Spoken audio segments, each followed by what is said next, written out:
Welkom terug op het Future Flux Festival, live en direct vanuit de onderzeeboot hier op Heiplaat. Leuk dat je kijkt. Onze volgende gast is Engels. That's why I'm switching to English. James Auger, welcome.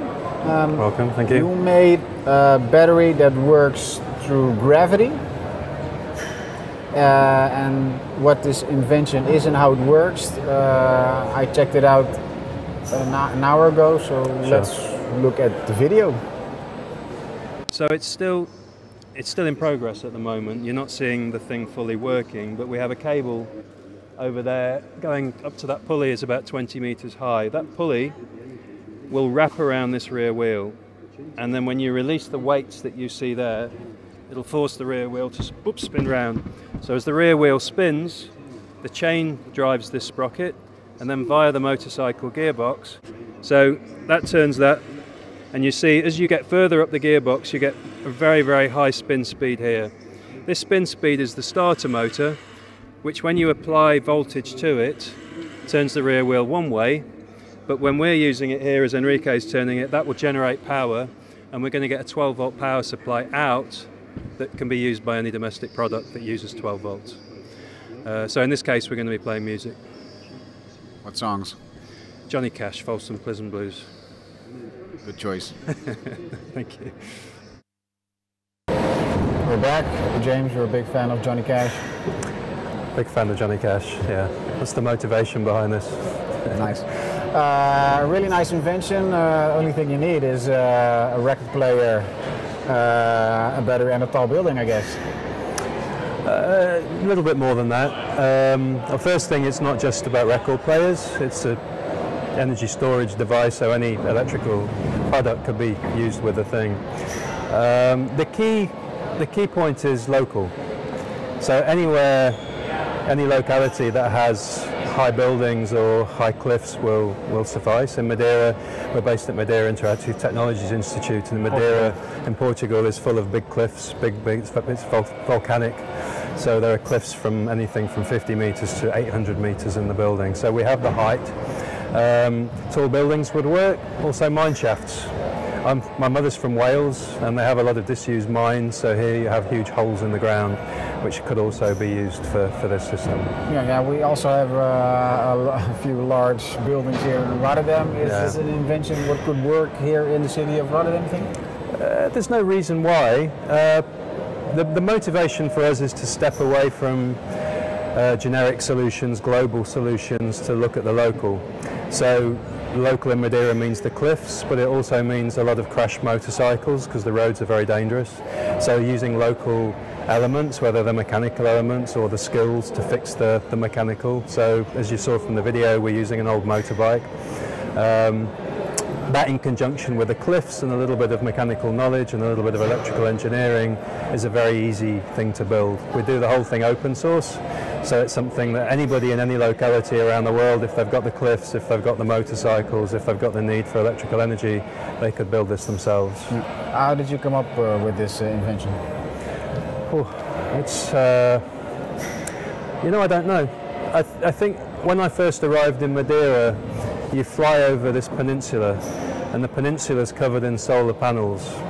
And you think, great, Madeira is an island, it's very windy, it's got lots of sunshine, it would be the perfect place where people could start to live solely on renewable energy.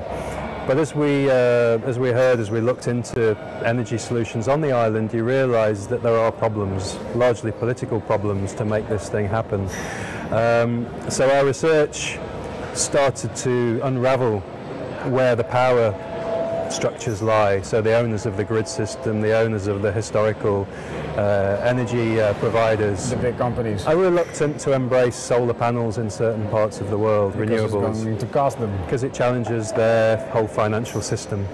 So we started thinking about very local solutions to that. I talked about the benefits of local, but what that allows is for people to essentially take control of their own use of energy, whether it be the generation through cheaply attainable, affordable solar panels, but also storage. Storage is the key problem that hasn't been solved at the moment, and through doing it in a cheap open source way, we can alleviate some of the challenges that the full engagement with renewals starts to reveal. Yeah, how do you see the future of your invention? Not really sure at the moment. We are mastering the engineering. It's still quite a new project. We've been on this for under a year. We're starting to really understand the mechanics. The problem is that gravity is actually quite a rubbish storage device. Things like batteries, things like fossil fuels, oil, coal are incredibly efficient. But here you have millions of years of evolution, of growth of these things that allow it to be so efficient. But it's a non-sustainable source. We're using it up at a rapid pace. So I think for me the main thing that we're hoping to achieve here is not really solving energy problems as such, it's changing energy behavior. That's the key problem. As energy has become so ubiquitous, seemingly abundant, we plug any product into the wall anywhere in the world and it magically works, and that gives us a very distorted relationship with energy. By making our energy consumption very visible, and the gravity battery does that, you enter into a different relationship with it. You see when it's running out, you see when the mass is getting close to the ground, you see the rate at which it drops, you visibly see the effort it takes to lift that mass into the air.